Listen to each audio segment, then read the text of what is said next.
Dear students, आज के इस लेक्चर में हम 12वीं क्लास का गणित का पहला अध्याय संबंध एवं फलन के बारे में पढ़ेंगे। तो संबंध एवं फलन इसको पढ़ने से पहले हम 11वीं क्लास में एक बार पहुंचते हैं कि 11वीं क्लास में हमने संबंध के बारे में क्या सीखा था। तो 11वीं क्लास में हमने सबसे पहले कार्तीय गुणन के बारे में सीखा था कि कार्तीय गुणन किस प्रकार से हम ज्ञात करते हैं। तो वो उसकी एक बार हम दोहराई करवाते हैं आपको। जैसे हमारे पास दो ऐरिक समुच्चय होते हैं कि 1, 2, 3 इसके ये अवयव हैं, और दूसरा ऐरिक समुच्चय है 7, 8, 9। हमने कोई दो ऐरिक समुच्चय ले लिए, तो इनका हमें कार्तीय गुणनफल ज्ञात करना है।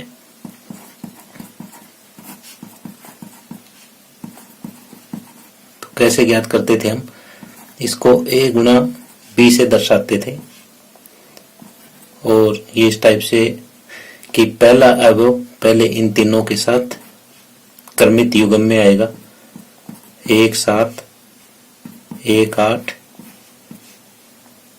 1, 9। इसी तरह से दूसरा अवयव तीनों के साथ आएगा, 2, 7, 2, 8, 2, 9। इसी तरह से तीसरा अवयव भी तीनों के साथ आ जाएगा, 3, 7, 3, 8 और 3, 9। तो इस तरह से हम कार्तीय गुणन ज्ञात करते थे। तो यहाँ पे जो पहला अवयव है, पहला अवयव पहले समुच्चय का होता है,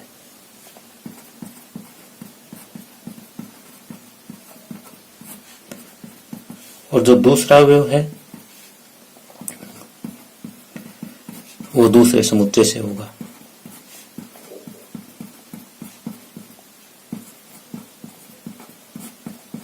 तो ये जितने भी क्रमित युग्म है सब में ऐसा ही है कि पहला अवयव पहले समुच्चय से है, दूसरा अवयव दूसरे समुच्चय से है, पहला अवयव पहले समुच्चय से, दूसरा अवयव दूसरे समुच्चय से है, सभी क्रमित युगों में। कार्तीय गुणन के बाद हम इस बात पे चलते हैं कि संबंध क्या होता है। संबंध क्या होता है? संबंध जो है वो हमेशा दो वस्तुओं के बीच में होता है। ये आपको विशेष तौर पे ध्यान रखनी है कि संबंध हमेशा दो वस्तुओं के बीच होता है।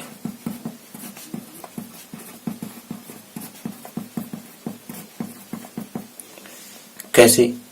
जैसे मैं एक एग्जांपल ले रहा हूं यहाँ पे, राम सोहन का पिता है। एक एग्जांपल और लेता हूं, ए बी पी क्यू के समानांतर है। यहां देखो, राम और सोहन के बीच में संबंध है, किसका है? पिता का है। यानी यहाँ पे दो आदमी हैं और उनका आपस में संबंध है। अब ए बी पी क्यू के समांतर है। अब यहाँ दो रेखाओं का संबंध है, और कैसा संबंध है कि वे दोनों समांतर है। तो इस हिसाब से हम संबंध स्थापित कर सकते हैं। और जैसा हमने ये दो समुच्चय लिए थे, अब इनके बीच में किस तरह से संबंध स्थापित होगा ये दर्शाते हैं। जैसे मान लिया ये समुच्चय ए हमने माना था, इसमें अवयव 1, 2, 3 है। एक दूसरा समुच्चय और मानना था बी, इसमें 7, 8 और 9 ये अवयव है। अब हमें एक संबंध आर स्थापित करना है ए से बी के बीच में, यानी सभी क्रमित युग्मों का समुच्चय। ये संबंध आर इस टाइप से है कि b बराबर a+5 लिया हमने, जहां पे a जो है पहले समुच्चय से संबंध रखता है और b दूसरे समुच्चय से संबंध रखता है। इस तरह से हमने एक ये संबंध स्थापित किया। अब यहाँ पे क्या है हमारे पास, b बराबर a+5 है। अब a में देखो पहला एलिमेंट क्या है, 1 है। अगर a की जगह हम 1 रखते हैं तो b कितना आता है, 1 और 5 6। अगर a की जगह 2 रखते हैं तो b की जगह कितना आएगा, 7। अगर a की जगह 3 रखते हैं तो b की जगह आ जाएगा 8। तो यहाँ पे पहला जो क्रमित युग्म है वो ये आया 1 6, दूसरा क्रमित युग्म आया 2 7 और तीसरा क्रमित युग्म आया 3 8। अब ये देखो पहला अवयव जो है वो a में होना चाहिए और दूसरा अवयव b में होना चाहिए। तो यहाँ देखें कि पहला अवयव तो a में है लेकिन 6 b में नहीं है, तो ये इसका संबंध नहीं होगा। अब दूसरा देखते हैं कि a में 2 है b में 7 है, तो ये संबंध है। तीसरा a में 3 है और b में 8 है, ये भी संबंध है। तो इसके जो संबंध बने वो कौन कौन से बने, r के बराबर जो संबंध आए वो एक तो 2 और 7 बना है और एक 3 और 8 बना है। तो इस तरीके से हमें यहाँ पे एक संबंध दिया होगा और उससे हमें देखना है कि इनके बीच में कितने संबंध बनेंगे। अब यहाँ पे हम देख रहे हैं कि जो ये r आया है, ये संबंध जो आया है ये क्या है, ये जो हमारा कार्तीय गुणनफल था उसका एक उपसमुच्चय है। तो अतः हम कह सकते हैं कि संबंध कार्तीय गुणनफल का एक उपसमुच्चय होता है।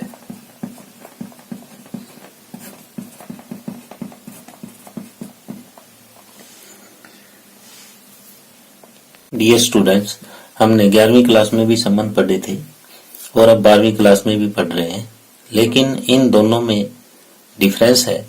वो डिफरेंस क्या है ये चीज हम आपके साथ डिस्कस कर रहे हैं कि जैसे 11वीं क्लास में हमने जो पढ़ा वो ये था कि हमारे पास 2 समुच्चय होते थे, A और समुच्चय B,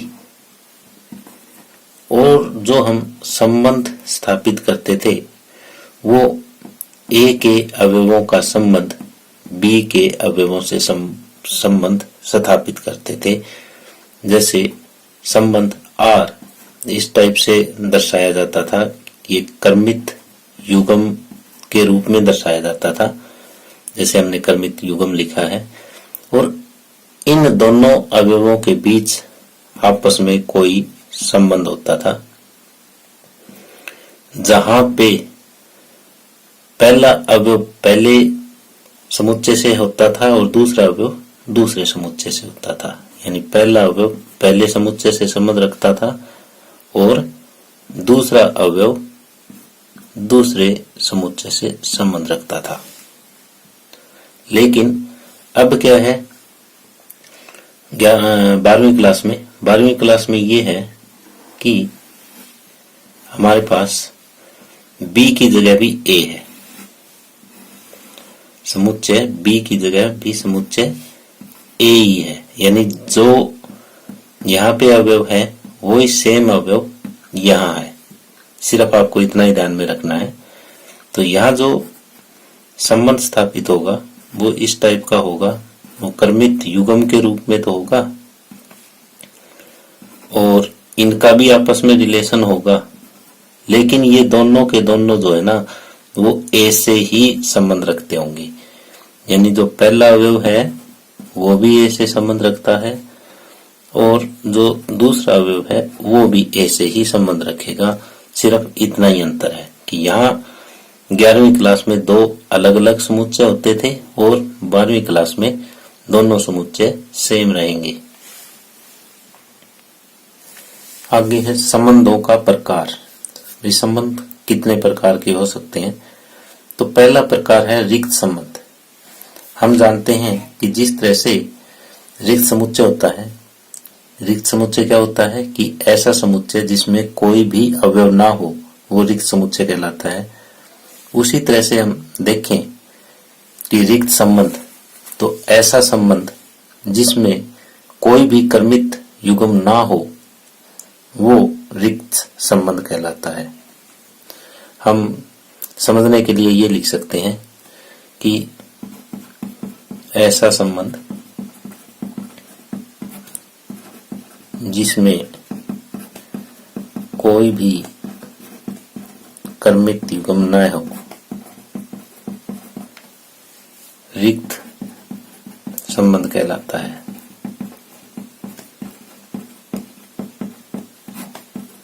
यानी इस परिभाषा को हमने समुच्चय की परिभाषा से जोड़ा है। जैसे रिक्त समुच्चय की परिभाषा होती है उसी तरह से हम रिक्त संबंध की परिभाषा यहाँ पे बना रहे हैं। जैसे यहाँ पे पहले एक उदाहरण ले रहे हैं, फिर इसकी मेन परिभाषा पे पहुंचेंगे। उदाहरण में जैसे हमने ये एक समुच्चय ए लिया, 1 2 3 4, और इस पे हमने एक संबंध स्थापित किया ए बी, यानी यहाँ पे ए भी ए से संबंध रखता है, बी भी ए से ही संबंध रखेगा। और ये संबंध इस तरीके से स्थापित किया है कि जो ए और बी का अंतर है वो 10 होना चाहिए। तो यहाँ पे हमें ए में से ऐसे अवयव छांटने हैं जिनका अंतर 10 हो, यानी 1 1 का अंतर 10 नहीं हो सकता, 1 2 का भी नहीं हो सकता, 1 3 का भी नहीं हो सकता, 1 4 का भी नहीं हो सकता। इस तरह से ऐसा कोई भी कर्मित युग्म नहीं है जिनका अंतर 10 हो। जैसे सबसे बड़ा और सबसे छोटा भी हम लें और उनका अंतर करें तो वो 3 ही आता है, 10 नहीं आता। तो ऐसा कोई कर्मित युग्म नहीं है जिनका अंतर 10 हो। तो ऐसे केस में ये जो संबंध होगा ये रिक्त संबंध होगा। और इसकी परिभाषा किस तरह से लिखेंगे? इसकी परिभाषा को इस तरह से लिखेंगे, किसी समुच्चय ए में संबंध R, किसी समुच्चय ए में संबंध R, यानी उस समुच्चय में संबंध जो है वो R से डिनोट किया गया है, को रिक्त तब कहेंगे जब ए का कोई भी अवयव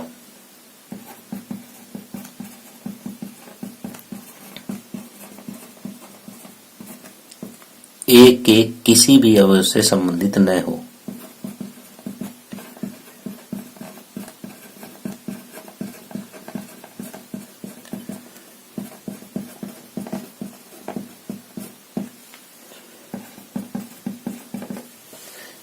यानी जब हम ए का कोई एक अवयव लेते हैं वो दूसरे ए के ही अवयव से संबंध ना रखता हो तो ऐसा संबंध रिक्त संबंध कहलाता है।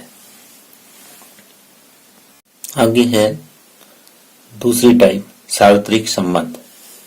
किसी समुच्चय ए में संबंध R को सार्वत्रिक संबंध तब कहेंगे यदि ए का प्रत्येक अवयव ए के सभी अवयवों से संबंध रखता हो। यानी हरेक अवयव के साथ संबंध रखना चाहिए और वो भी सेम सेट में ए में। तो इसके लिए एक उदाहरण देते हैं कि जैसे ए के बराबर 1 2 3 है और R इस टाइप का एक संबंध स्थापित कर रहे हैं हम। ए बी ए से संबंध रखता है, बी भी ए से संबंध रखता है और यहाँ पे b-1 पूर्णांक है।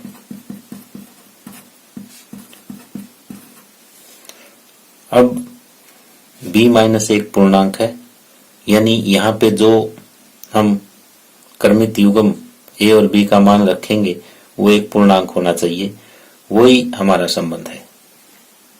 तो संबंध में जो क्रमित युग्म आएंगे वो कैसे आएंगे, जैसे पहला अवयव हमने 1 लिया, 1 का इन सभी के साथ संबंध स्थापित करके देखते हैं कि क्या संबंध बनता है। जैसे 1-1 दोनों का अंतर कितना हुआ, 0, 0 एक पूर्णांक है तो ये R में आएगा। फिर हम दूसरा लेते हैं कि 1-2, तो यहाँ पे भी इनका अंतर एक पूर्णांक है। फिर 1-3, यानी पहले अवयव का हमने तीनों अवयवों के साथ संबंध दिखाया है जो कि सत्य है।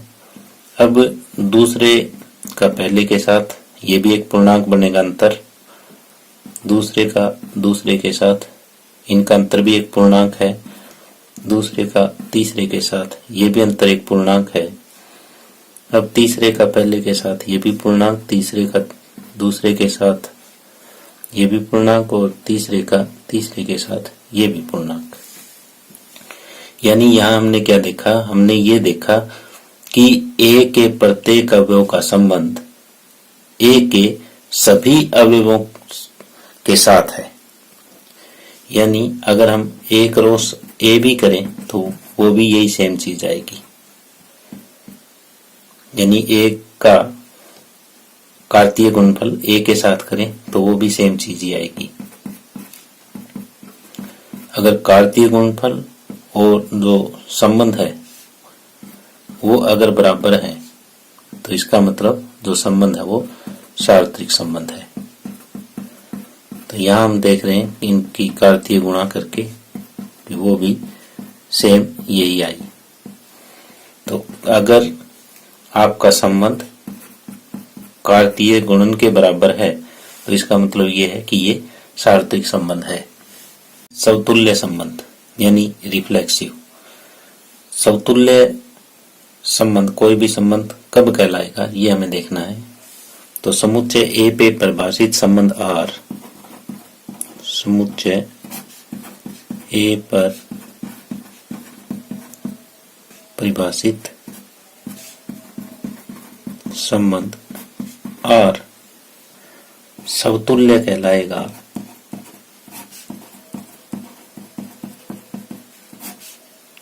यदि प्रत्येक A अगर A से संबंध रखता है तो A R से संबंध रखेगा। यानी जितने भी अवयव A में हैं उन सभी के लिए A R से संबंध रखेगा, यानी पहला अवयव और दूसरा अवयव दोनों सेम होने चाहिए। अब दूसरा है सममित यानी सिमेट्रिक। ये भी इसी तरीके से लिखेंगे कि समुच्चय A पे परिभाषित संबंध R, समुच्चय A पर परिभाषित संबंध R सममित कहलाएगा यदि प्रत्येक, इसमें दो लेंगे हम, A1 A2 अगर A से संबंध रखता है के लिए, अगर A1 A2 R से संबंध रखता है, इससे हमें क्या प्राप्त हो, इससे यह प्राप्त हो कि A2 A1 भी R से संबंध रखेगा।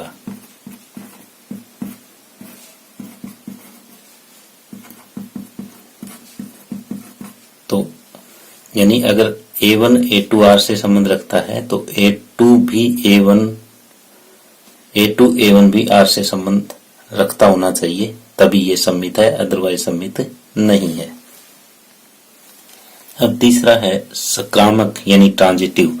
यही बात सेम यहाँ पे लिखेंगे जो परिभाषा शुरुआत करने की है कि समुच्चय A पर परिभाषित संबंध R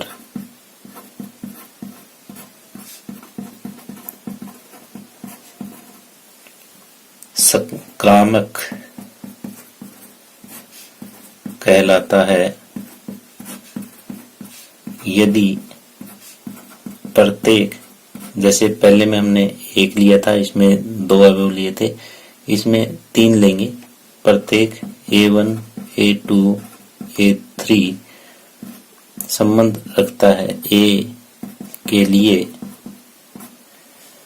हमें A1, A2 R से संबंध रखता है तथा A2, A3 से संबंध रखता है।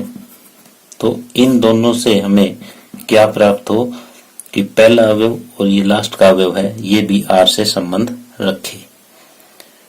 A1, A3 संबंध रखता है R प्राप्त हो, यानी इसमें तीन अवयव हम लेंगे। पहला दूसरा R से संबंध रखता है, दूसरा तीसरा भी R से संबंध रखता है। तो पहला और तीसरा भी R से संबंध रखता होना चाहिए, तभी ये संक्रामक है, अदरवाइज संक्रामक नहीं है। अब हम एक उदाहरण लेते हैं जिसमें आपको ये तीनों परिभाषाएं समतुल्य, सम्मित और संक्रामक की क्लियर हो जाएगी। जैसे हमने एक समुच्चय A लिया और उस पे संबंध R इस तरह से दर्शाया है, तो पहले हम ये चेक करते हैं कि ये समतुल्य है, फिर ये चेक करेंगे कि ये सम्मित है कि नहीं है, फिर ये चेक करेंगे कि ये संक्रामक है कि नहीं है। तो पहले समतुल्य चेक करेंगे कि ये समतुल्य है या नहीं है। समतुल्य की परिभाषा क्या है कि प्रत्येक A अगर A से संबंध रखता है तो A R से संबंध रखता होना चाहिए। तो यहाँ A की जगह 1 है, 2 है, 3 है, 4 है, तो R में हमारा क्या होना चाहिए? R में 1 1 भी होना चाहिए, 2 2 भी होना चाहिए, 3 3 भी होना चाहिए और 4 4 भी होना चाहिए। अगर ये चारों चीजें हैं, जैसे A में 1 2 3 4 है, तो ये चारों इस तरह से अगर R में है तो समतुल्य है, नहीं तो समतुल्य नहीं है। चेक करते हैं। 1 1 भी यहाँ मौजूद है, 2 2 भी है, 3 3 भी है और 4 4 भी है।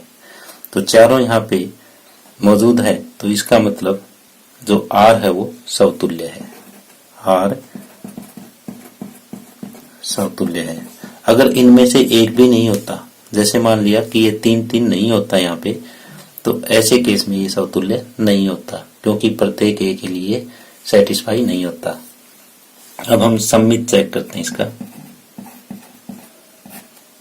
सम्मित क्या कहता है कि प्रत्येक A1 A2 अगर A से संबंध रखता है और यहाँ पे A1 A2 जो ऑर्डर पे है वो R से संबंध रखे और इसका विपरीत भी इसी R में होना चाहिए, यानी पहले वाला बाद में, बाद वाला पहले भी R में होगा तो ये सम्मित है, अदरवाइज सम्मित नहीं है। यहाँ देखते हैं, जिस तरह से जो दोनों एक जैसे हैं उनको तो हम छोड़ देंगे, बचे हुए में चेक करेंगे। जैसे 1 2 हमारा R में है, तो ये होना चाहिए कि 2 1 भी R में हो, 2 1 भी R में है, 1 2 R में है तो 2 1 भी R में है, तो इसका मतलब ये सम्मित है, क्योंकि और तो कोई अवयव बचा ही नहीं, बाकी तो सारे ये डबलेट थे, यानी जो दोनों एक जैसे थे वो है, और बचे दो में जो ये संबंध बन रहा है ये सम्मित संबंध बन रहा है, क्योंकि 1 2 अगर R से संबंध रखता है तो 2 1 भी R में है, तो इसका मतलब ये R सम्मित है। तीसरा हम चेक करते हैं संक्रामक है कि नहीं है। संक्रामक के लिए ये होता है कि प्रत्येक A1 A2 A3 अगर A से संबंध रखता है तो A1 A2 R से संबंध रखे, A2 A3 R से संबंध रखे, तो इससे हमें जो प्राप्त होगा वो ये होगा कि A1 A3 भी अगर R से संबंध रखता है तो ये संक्रामक है, नहीं तो नहीं है। इस केस में हम देखते हैं कि 1 2 जो है वो R से संबंध रखता है, 2 1 भी R से संबंध रखता है। अब क्या आना चाहिए, ये आना चाहिए कि पहला और तीसरा यानी 1 1 भी R से संबंध रखता हुआ होना चाहिए, जो कि यहाँ पे है, जो कि सत्य है। तो अतः ये संक्रामक भी है। अतः दिया गया जो उदाहरण है वो समतुल्य भी है, सम्मित भी है और संक्रामक भी है। यानी ये तीनों कंडीशन पूरी करता है दिया हुआ उदाहरण। अब हम आपके सामने एक ऐसा उदाहरण ले रहे हैं जो इन तीनों में से किसी भी कंडीशन को पूरा नहीं करता। तो इस उदाहरण में हमें ये है कि समुच्चय A में वही एलिमेंट लिए हमने 1 2 3 4 और R इस तरह से दर्शाया है 1 2 3 4 और 4 3। ये संबंध दर्शा लिया। अब दिखाना है कि ये संबंध समतुल्य है, सम्मित है या संक्रामक है या तीनों ही नहीं है। तो पहले हम समतुल्य चेक करते हैं। समतुल्य के लिए हमारे R में क्या क्या होने चाहिए, R में कौन कौन से अवयव होने चाहिए, 1 1 होना चाहिए, 2 2 होना चाहिए, 3 3 होना चाहिए और 4 4 भी होना चाहिए। ये अवयव होने चाहिए क्योंकि यहाँ पे ये 4 दे रखा है। तो यहाँ पे हम देख रहे हैं तो न तो 1 1 है, न 2 2 है, न 3 3 है, न 4 4 है। तो यहाँ 1 भी नहीं है, तो ये समतुल्य नहीं है। होने क्या चाहिए थे, होने तो चारों चाहिए थी। अगर 1 भी इन चारों में से कम है तो वो समतुल्य नहीं होगा। तो यहाँ पे ये लिख सकते हैं कि क्योंकि 1 1 संबंध R में नहीं है, अतः ये समतुल्य नहीं है। अब दूसरा सम्मित चेक करते हैं।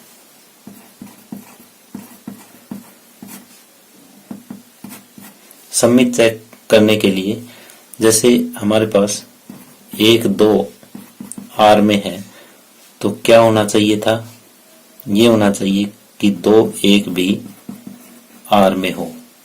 तो ऐसा यहाँ पे नहीं है। 2 1 R से संबंध नहीं रखता। 1 2 तो R से संबंध रखता है, लेकिन इसका जो विपरीत है वो R से संबंध नहीं रखता। तो अतः यह संबंध सम्मित भी नहीं है।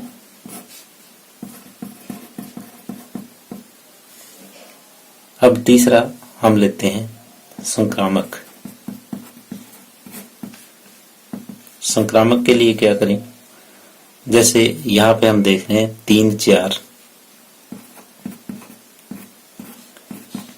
R में है और साथ में 4 3 भी R में है। तो संक्रामक क्या कहता है कि अगर A भी R में है, BC R में है तो AC भी R में होना चाहिए, तो संक्रामक है, नहीं तो नहीं है। तो यहाँ से क्या होना चाहिए था, यहाँ से ये होना चाहिए था कि 3 3 यानी पहला और लास्ट ये भी कहाँ हो, R में होना चाहिए, लेकिन ऐसा नहीं है। तो अतः यह संबंध संक्रामक भी नहीं है।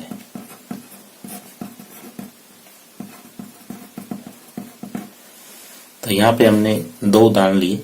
पहला उदाहरण ये लिया था कि जिसमें हमारा जो संबंध था समतुल्य भी था, सम्मित था और संक्रामक भी था। और दूसरे उदाहरण में हमने ये लिया कि हमारा जो रिलेशन है वो न तो समतुल्य है, न सम्मित है और न ही संक्रामक है। आगे है इक्विवेलेंस रिलेशन। तो इक्विवेलेंस रिलेशन यानी तुल्यता संबंध। तुल्यता संबंध क्या होता है कि ऐसा संबंध जो समतुल्य भी हो, सम्मित भी हो और संक्रामक भी हो, तो वो संबंध तुल्यता संबंध कहलाता है। यानी इसकी परिभाषा कैसे लिखेंगे कि ए पे परिभाषित संबंध आर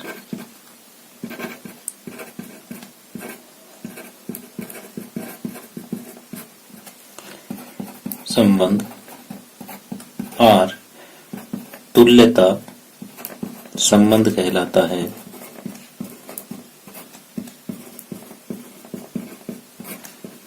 यदि वह समतुल्य हो, सममित हो तथा संक्रामक भी हो।